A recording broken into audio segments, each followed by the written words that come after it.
Senator Elizabeth Warren is surging in both the national and statewide primary polls. As the betting markets have already calculated, Warren is the likely Democrat nominee. She has out-campaigned, out-organized, in multiple caucus states, and out-messaged her opponents. Warren has defined herself as an economic populist ready to take on not only the Republican energy, pharmaceutical and insurance interest groups, but also as an iconoclast eager to break up tech giants and wipe out student debt. She also has her finger on the Democrat pulse, refusing to do a Fox News town hall, unlike Bernie Sanders, and of course being the first major Democrat candidate to call on Congress to impeach President Trump, which led to a tremendous and large fundraising uptick. While Warren is the ideal primary candidate for the 2020 Democrat primary, her general election prospects are discounted by many on the left and the right as unrealistic. She is too liberal, too outside the mainstream of center-right America, and simply does not have the winning, electric personality of past winners. However, they are wrong. Warren is the strongest potential nominee to defeat President Trump. Trump and his campaign team consider Warren to be a weak general election candidate. As the president said in his massive Manchester rally last week, while Warren is now resurgent, he will be able to define her as a radical socialist and an opportunist whose credibility is suspect, proven by Warren's highly suspect native ancestry claim. Trump has shrewdly given Warren the moniker Pocahontas, which is glued to her. No candidate does this better than President Trump, and it will hurt Warren. Warren certainly walked right into the Pocahontas attack. Her DNA campaign video is indistinguishable from a Funny or Die parody. Aware of how preposterous this stunt was, Warren removed the video from her campaign site.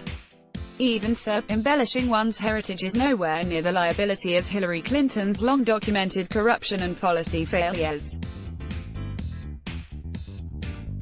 Make no mistake, Warren's weakness is nowhere at the level of Clinton's dire failings. And her polling surge proves Warren is not only resilient but focused on the long game.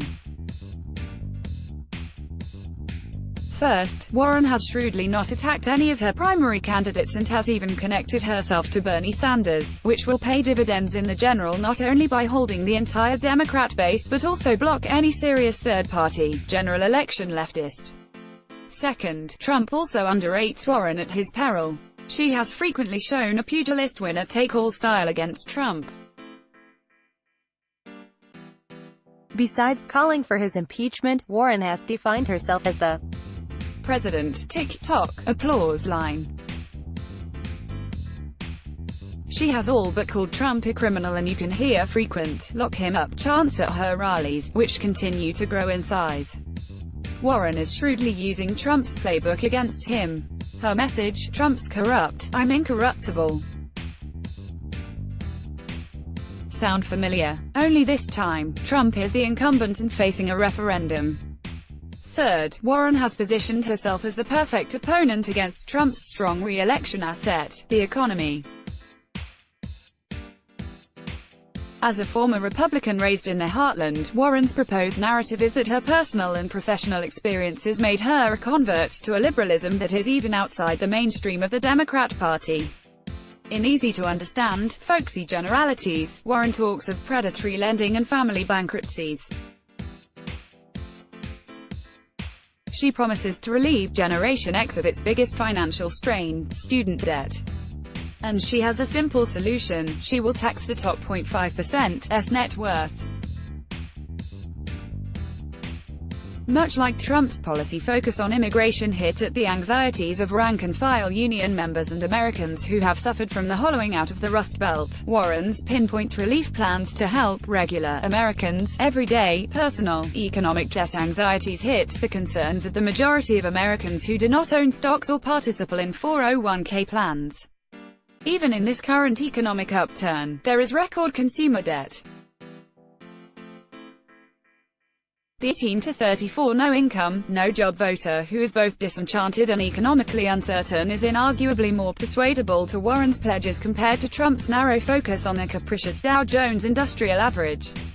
while Trump continues to gamble his re-elect into the live by the market, die by the market trap. Warren's strategy banks on a certainty: Americans will always carry debt in a service economy. Fourth, since Warren also has left-wing healthcare, gun, energy, and environmental policies, her campaign, unlike Clinton's, should get the necessary turnout from millennial voters to corner Trump into even more overdependence on older white voters. Combined with the In 2016, Trump's last two presidential debates were critical factors in his miraculous and historical comeback. While Trump should have the advantage in three cage matches with an older and less sharp Joe Biden, Warren will take Trump to the woodshed piece by piece on policy while jabbing and needling Trump on his personal deficiencies. If Trump goes low, Warren is ready to get into the mud. It remains to be seen if Trump can handle that combination. The last four presidents, each one with a distinct type of populism and change message. In 2020, Trump is promising "Keep America Great," a pure-based strategy. Warren counters with a combination of aspiration and quick economic government fixes for multiple and distinct voting groups. Warren goes grievance for grievance with Trump while promising to make society fair and just. Combined with palpable swing voter Trump fatigue, Warren's professorial demeanor and boring personality also delivers on the return to normalcy that Republican suburban women crave. In 2016, Trump was the political anomaly who fit the mood of the country.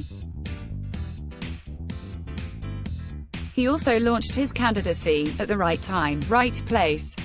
Warren would certainly be a flawed candidate against a prototypical Republican. But the country's mood is changing.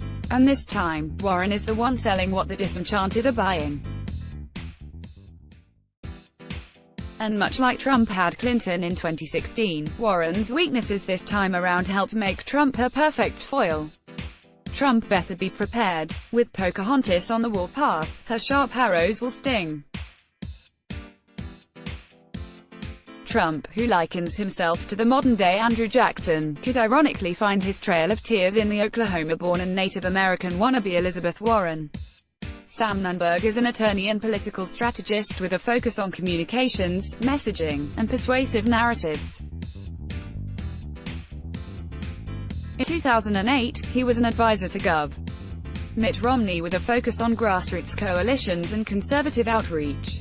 From 2011 until mid-2015, Mr. Nunberg served as a political and public affairs advisor to President-elect Donald J. Trump. For more of his reports, click here now. Let's block ads. Why?